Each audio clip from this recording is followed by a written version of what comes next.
wealthy businessman is murdered in his Florida home. There was blood spatter everywhere. It was on the walls, on the sink, on the bathtub. It was determined that 10 shots had been fired, and it could have been 2 shooters. And there are plenty of suspects, all with a personal axe to grind. His dad left him to hang out to dry, and also emotionally abused him. It turned out my father had this woman that he's going to lunch with her, going to dinner with her. Are you best friends? Beyond best friends. Did you shoot your father? Absolutely not. When a hidden journal reveals the truth, a killer's motive becomes crystal clear. You really see the inner workings of her thoughts. This is a classic case of love and revenge. My father pushed her, and she snapped. Hell hath no fury like a woman scorned.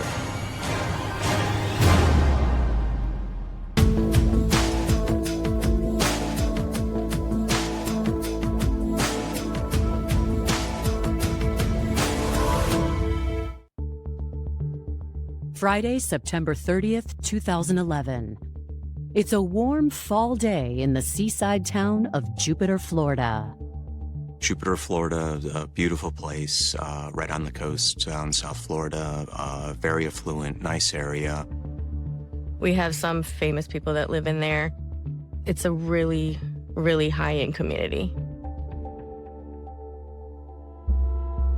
But even the wealthy enclave known as Admiral's Cove isn't immune to violent crime. Just after 7 a.m., private security guards respond to alarms set off at the home of Donna-Horwitz, his wife Donna, and their 37-year-old son, Radley. One of the alarms detected a glass break. The guard at Admiral's Cove actually went to the house in a golf cart, and when he got to the door, he was greeted by Radley Horwitz. He must have been, actually on the street at the time because he arrived really, really fast. Radley tells the guard he doesn't know what happened.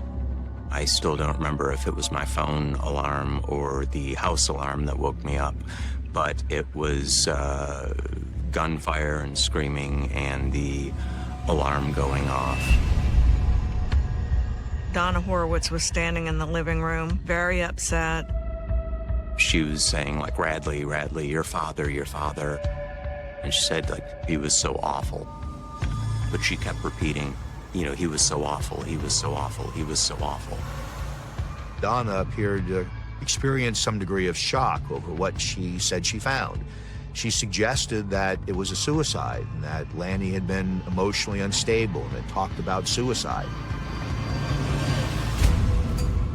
Radley directs the guard to his father's bathroom, where he is met by a gruesome scene. Lying in the shower is 66-year-old Donna-Horwitz, covered in blood, with an apparent gunshot wound to his head. The security guard saw Lanny on the floor with a gun in his hand. He did move the gun to the hallway, and then he tried to perform life-saving techniques and realized that Lanny wasn't breathing and there was no heartbeat. Yes, this is Admiral Security calling in because we have a dead person. Okay, did he shoot himself?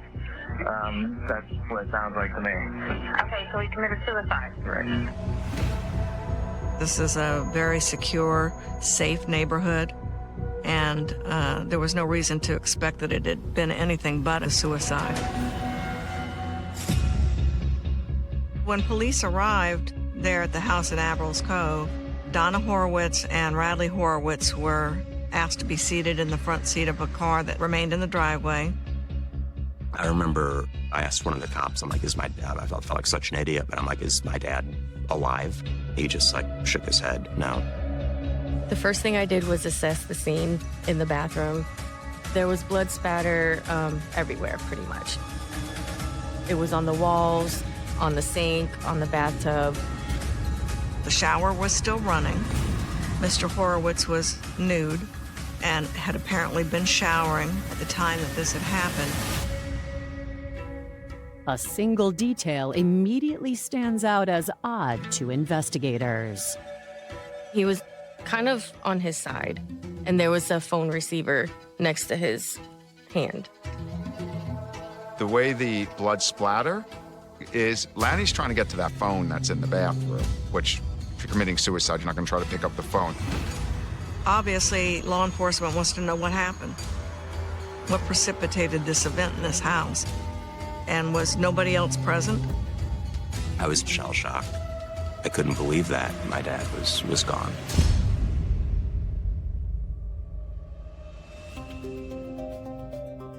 Born in Buffalo, New York on July 30th, 1945, Donna-Horwitz learned the power of money at a young age. My dad's father was successful. He'd been a furrier, and then he got into real estate. So my dad grew up with 3 other siblings and had a happy, comfortable life growing up. But his father instilled a very good work ethic in him. Lanny proved to be a natural entrepreneur and started building his own fortune at the age of 16. He was very, very driven, very motivated. He was trading stocks. He was involved in real estate with his father, and he was a real go-getter.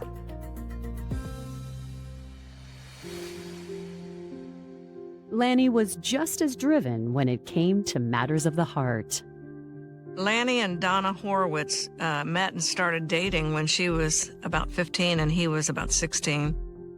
The story my father told me was when he saw my mom coming down the stairs at this house that, like, he knew right then that's who he wanted to marry. Donna, she had been raised with money. My grandfather on my mom's side, Dan Carnevale, was very successful. He was a local baseball celebrity in Buffalo with the Bisons, and he knew absolutely everybody in town. My mom was very warm, and everybody loved her.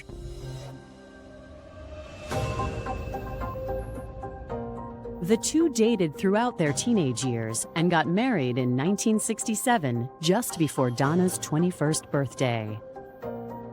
The families were supportive. The wedding made the paper and stuff like that because of my grandfather. Like, everybody was pretty happy. 4 years later, Lanny graduated from law school and continued to pursue a career in real estate. And my thing with a law degree is it's like karate. It's very good to know, and you hope you never need it. So being a developer, it was extremely helpful for him in business.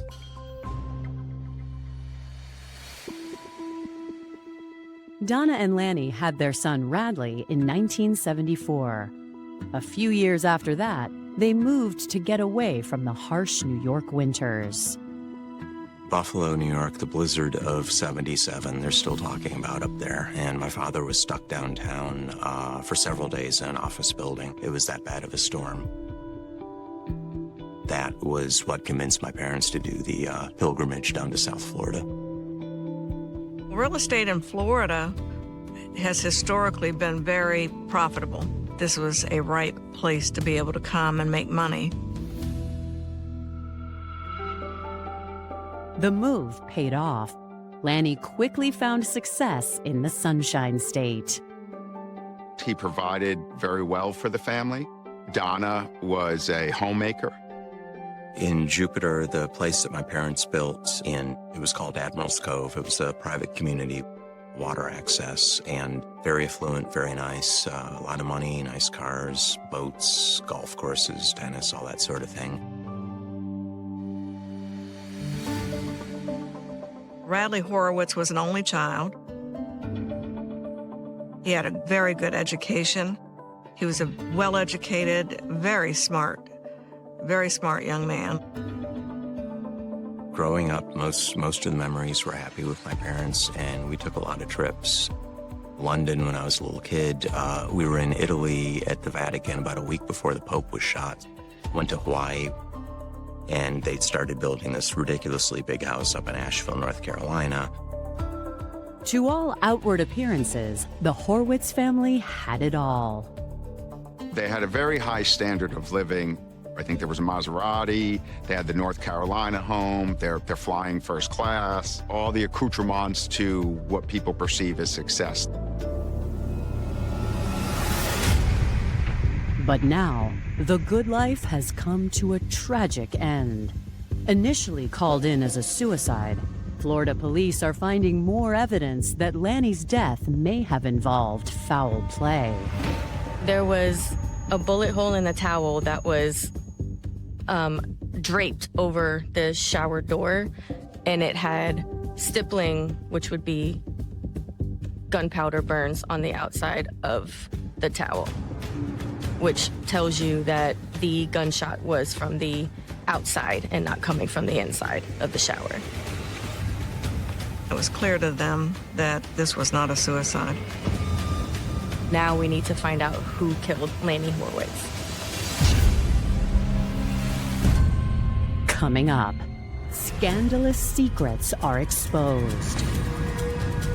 It looked like it was more than just a business relationship.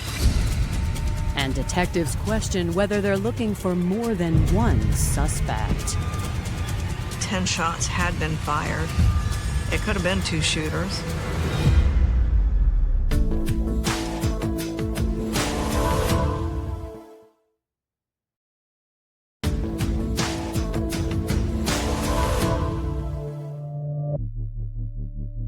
After finding evidence that Donna-Horwitz was murdered, Florida police open a homicide investigation.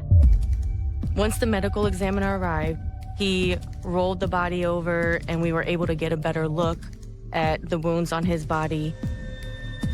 Even though you couldn't tell how many times he'd been shot, it was clear and obvious to the police that he'd been shot more than once. We noticed there were multiple bullet wounds on his right arm, on his torso. The medical examiner transports the body for further examination, leaving detectives to determine how and why the shooting happened and who did this.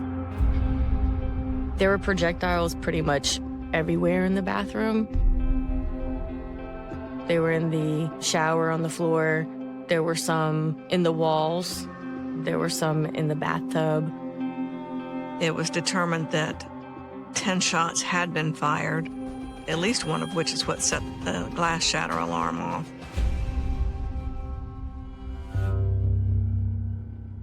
The revolver found near Lanny's body provides an important clue. The gun didn't have enough capacity to have fired all the number of bullets that had been fired. So if the person was to use the same weapon, they would have to remove the casings and reload that firearm. Investigators question if this could point to a second murder weapon or something even more sinister. It could have been 2 shooters. There was a search warrant obtained from a judge to be able to search the house thoroughly from top to bottom. In total, we collected about 26 firearms from the home. We weren't expecting to find that many firearms in the house. There was a firearm found in a locked safe, and in the attic, there was a very extensive, expensive collection of firearms. Most of the weapons are safely locked away and have not been fired recently. But they find one that has. Another officer did find another firearm on the dresser in the master bedroom that's connected to where the bathroom is. The gun is also a revolver with 5 spent casings. Detectives send the 2 revolvers to a crime lab for ballistics testing and continue their search. They examined the perimeter of the home and determined that all the windows and doors were secure, locked from the inside. So there was no evidence that somebody had broken in. Now we have to think, is it somebody who was let in the house? Was it somebody in the house? It would be obvious that they would want to know from Donna-Horwitz and Donna-Horwitz what's been going on. Officers first tried talking to Donna. She was sitting in the front passenger seat of a car in the driveway. She was in her pajamas. She had bare feet. She had her knees up to her chest and rocking back and forth. She kept saying, "Oh boy, oh boy, oh boy." And she just kept saying that sitting in the car, "Oh boy." My mom refused to talk to anybody. She's not really communicating. She doesn't want to give a statement. So all of these things could be suggestive of somebody who's in a state of shock from trauma. Her son, Radley, seems more capable of answering their questions. The detectives asked to talk to me in their car, and they were parked right in front of the house. We sat in the car for maybe like 20 minutes. It was, so what did you see? I was sound asleep, and it was like pop, pop, and the alarm was going off, and I heard screaming. I was scared. My pocket door, there's a little alcove, and it looks across the living room and front entrance. My parents' bedroom was on the other side. What was your mom's demeanor? How was she? She was screaming. Was she saying anything? What happened, or what's going on? She was distraught, and I got her some water, and she calmed, down. Through the bedroom door, he caught a glimpse of his father. My father was laying on the floor facing away from me, and then he made that horrible gurgling noise, and I got out of there. I never went into the bathroom. When asked why he didn't immediately call 911, Radley claims he was in shock, and the guards showed up before he had the chance. He was very confused about what had happened and, obviously and understandably very upset. Radley says he didn't see who shot his father, but wants to help investigators however he can. I was trying to, cooperate with them. They asked if they could do a gunshot residue test on me. And I'm like, okay. Let's do the test. But when investigators ask him if he knows of any reason why someone might want to do this, he reveals his father wasn't exactly a saint. There were allegations or accusations that Lanny developed an affair or a more than business relationship with his business partner. My parents wound up getting divorced in, 2000, I think. After my parents divorced, my mom thought he'd been involved with Francine. But then when my mom and dad got back together, my mom finds out that my father's going to lunch with her, going to dinner with her. He explained that Francine was an acquaintance, that she was actually in business with Mr. Horwitz. My father kept telling her that she was just a business partner, but it looked like it was more than just a business relationship. There was a lot of sneaky stuff going on there with her. So clearly, Radley also shed some light on that relationship. He was, shocked and disappointed that his dad was going to continue with this behavior, which clearly was upsetting to Donna-Horwitz. He brought me something to sign, some legal stuff. And I'm like, what's this? And he goes, oh, I'm just doing something with the life insurance. Just sign that. So I sign it. And I found out later, I signed over $200,000 of his life insurance money to Francine. That tells me that there's motivation there. She could have been looking to angle that for herself.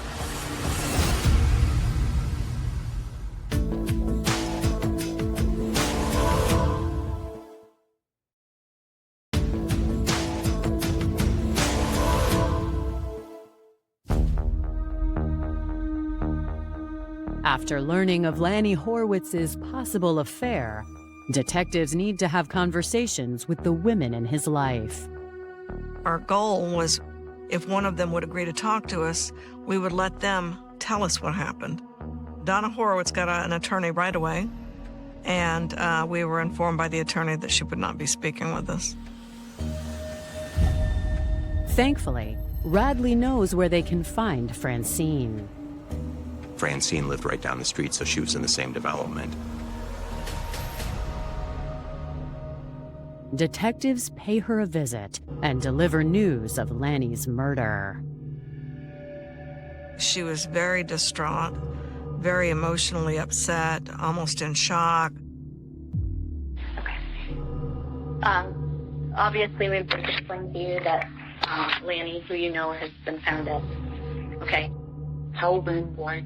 Well, we'll explain all that to you, but we'd like to ask you a few questions first. Francine says she and Lanny were supposed to be leaving that morning on a business trip to North Carolina. We couldn't wait. Okay. They had planned this whole entire week of such fun at the Grove Park Inn. To investigators, it sounds like more than just business, which seems to confirm Radley's suspicions. Okay. If you don't mind my asking just a personal question, are you This will never. okay. Best friends? Yeah, I'm best friend. She found him to be very near and dear to her heart. She indicated, though, that Mr. Horwitz had deeper feelings for her than she was ready for at that time. She admitted that Mr. Horwitz had asked her to marry him, but she had declined that offer because, as she explained it, she was recently divorced and wasn't ready to move on. Well, we were told that you and he had a relationship. Oh, by her? But that's not. When they ask Francine about the life insurance policy, she says she didn't expect anything from Lanny. Do you know who his beneficiary is on his will? He said to me, Fran, I took care of you. I said, what? He said, I'm not going to laugh. Is there going to be a penny? Joking, Nicole. Right. And he goes, you'll see. Joking. Always joking. Police did ask Francine where she had been around 7 a.m. She was able to fairly readily prove to them that she'd gotten up and was packing and getting ready to pick him up at 8. Clearly, she was very distraught about what had happened to him. And, you know, they were confident that Francine didn't have anything to do with this. According to Francine, investigators should be looking at Lanny's wife, Donna-Horwitz. Francine told police that Donna-Horwitz and Lanny Horwitz had been married, divorced. And there was discontent and arguments and a volatile kind of a relationship. Francine tells investigators Lanny recently hit a breaking point and asked Donna to move out. Francine told police that Lanny Horwitz had confided in her that he was afraid of Donna. According to Francine, she had said to Lanny Horwitz, you need to hide your guns. When they ask her about Radley Horwitz, she has a similar response. Is he your buddy? We don't know. That's what we're trying to find out. He's not a trophy son. Okay. Just a baby. Right. He said to me, if anything happens to me, promise me that you will fight to the end to see that I get justice. Based on Francine's interview, Donna and Radley could both have motive. And when the autopsy results come in, they point to a crime of passion. It was concluded that there were 9 bullet wounds, including 1 to the mouth. The last shot in the mouth is overkill. That's an emotional reaction. That's a reaction that usually comes with anger or rage. So police talked to the alarm company. In this case, in looking at the display panel of the alarm, no door had been opened prior to the 911 call. There were only 2 people that could be suspects, Donna and Radley. Either Radley did it, Donna did it, or they both did it together. Coming up, detectives pit son against mother. Based on what you told us about the morning, It just seems like there's still something missing here. But their suspects both refuse to crack. He said, all I can tell you is there were only 2 of us in the house, and I didn't do it.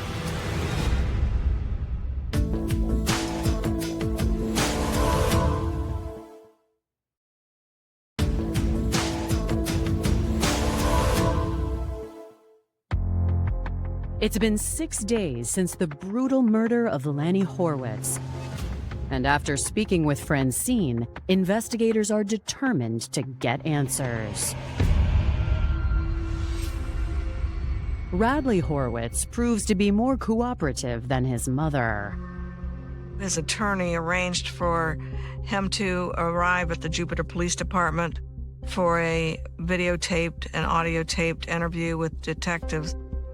Let's go over again. You tell us in your words what happened that morning. I just saw like my mom screaming and running like in and out of the bedroom. Radley goes on to describe hearing a clicking noise, as if a gun was running out of ammo but still being triggered. Was the gun still in her hand? You know, I don't know, so I'm not gonna say. I don't know. Detectives suspect Radley is holding back, so they push harder. Based on what you told us about the morning, it just seems like there's still something missing here. I just want to ask you, did you shoot your father, or were you involved in any way? Absolutely not. I did not shoot my father. I was not involved in any way. I was woken up to gunfire. Radley would only ever tell us, all I can tell you is there were only 2 of us in the house, and I didn't do it. Despite his insistence, Radley does admit his relationship with his father was rocky at times. I remember them asking me if my dad was abusive, and I said only mentally. I used the term needling at the time. Like that he could push your buttons. The source of their conflict was connected to Radley's past legal problems. My parents got me into guns when I was younger, and I really took to it. So I decided to get an FFL license, federal firearms license, and start a little gun business. So he wanted to, at one point, buy an accessory that would transform a gun, you know, that was not an automatic into an automatic weapon, and didn't know if it was legal or not. I showed it to him. My dad, oh my God, look what these guys are selling online, this thing. And he says, just order it. And he's the smart one. He's the lawyer. According to Radley, he said, I followed his advice and I bought it. Well, of course, the ATF, in short order, arrested Radley for purchasing that equipment.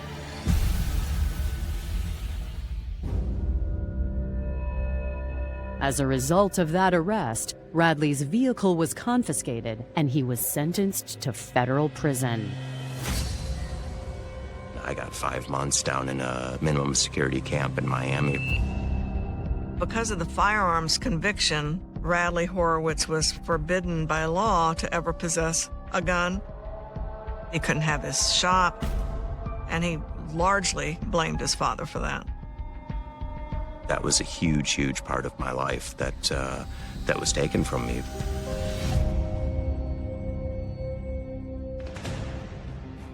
Radley has just confirmed his own potential motive for killing Lanny. Radley was a suspect. I mean, there's no 2 ways about it. Again, 3 people in the home, 1's dead.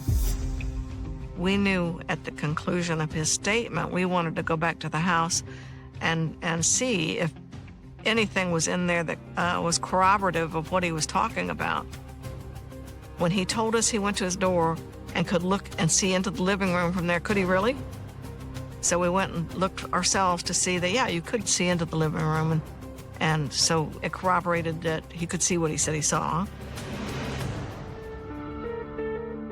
During Radley's interview, he also said after the shooting, he brought his mother a bottle of water to calm down. Where'd the bottle of water go? We checked in the bathroom where Donna-Horwitz lay on the ground, There was a single water bottle on the sink right above his head. So we collected that water bottle to be processed for DNA. We're basically able to corroborate just about anything and everything that Radley-Horwitz told us. The detectives got the results back from Radley's GSR test, which was negative. They didn't do it on my mom because she asked for a lawyer first. Those results and Donna's continued refusal to speak with them lead investigators to one conclusion. If Radley didn't hurt his dad, it's starting to paint a pretty clear picture and corroborate what we had sort of suspected to begin with. It actually was Donna, and we need to prove it.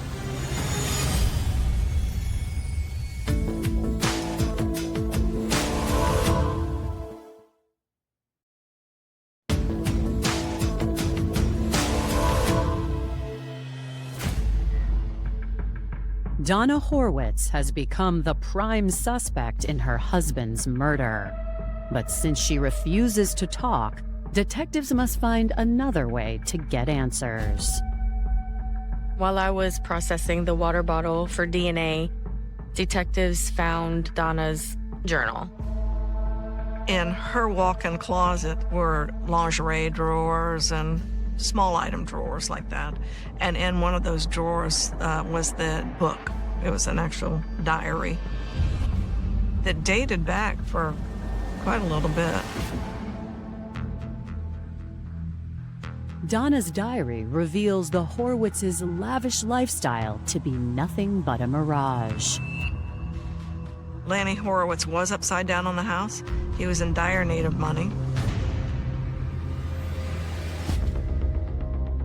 The most recent entries are about Donna's attempts to put her troubled marriage back together.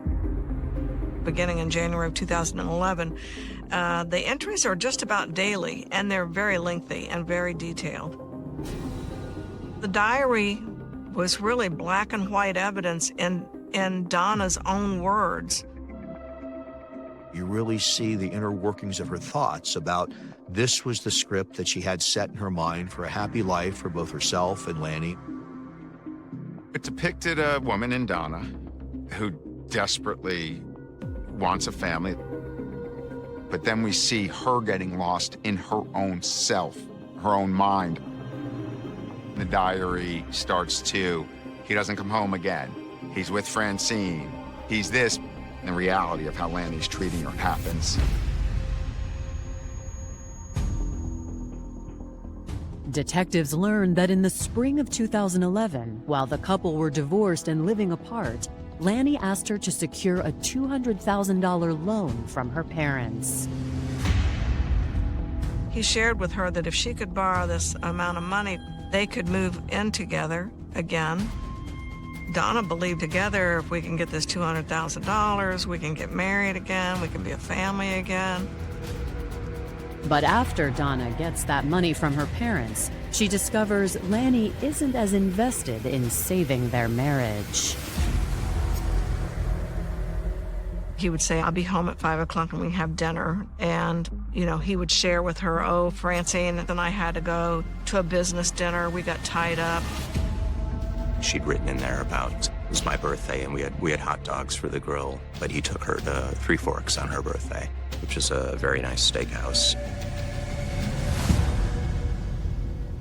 According to her diary, Lanny told her, if I had known that Francine felt about me the way that I do now, I would never have asked you to move back in the house. I think that was the turning point.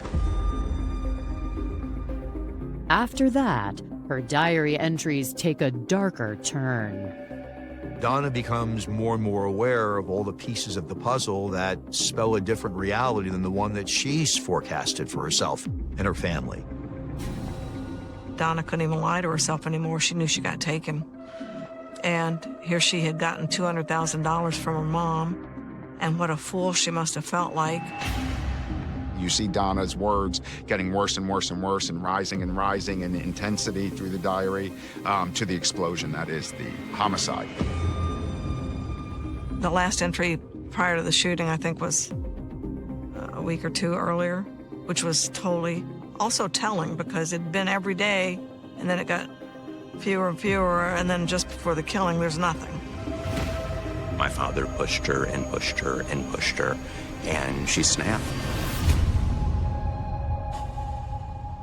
The diary, combined with the evidence collected from the house, gives detectives a clearer picture of how the shooting took place.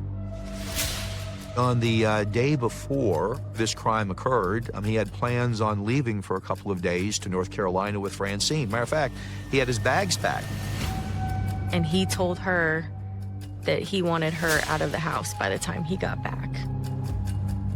Now he wants to break up the family.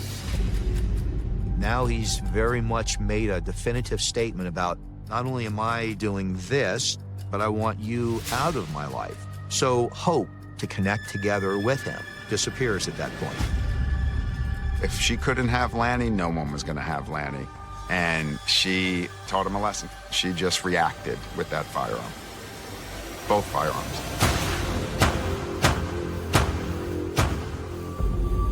Ballistics confirm that after emptying all 5 rounds in the first revolver, Donna retrieved a second pistol from the bedroom and emptied that one too.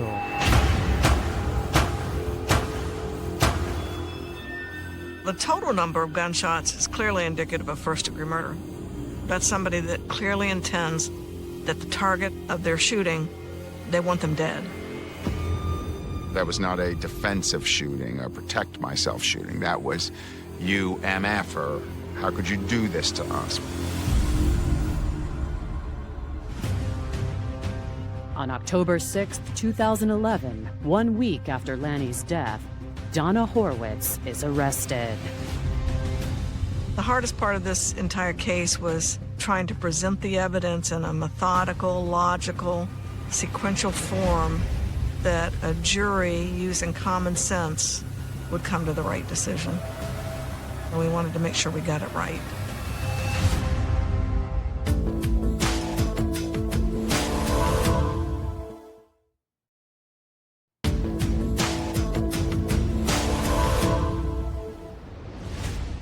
In January 2013, Donna-Horwitz stands trial for first-degree murder. Prosecutors paint her as a woman pushed to the brink by her husband's betrayal. This was a jilted woman. Hell hath no fury like a woman scorned. We basically felt that a jury using its common sense would come to that same conclusion, that this is a classic case of love and revenge. I remember Alethea McRoberts saying about, because the last shot was into his mouth, and that she said that you could tell it was a very vengeful, spiteful thing. She may have just had enough with him speaking ill and silenced him. Any bit of sympathy that I had left for my mom was gone when I saw those colored pictures of the worst thing I've ever seen.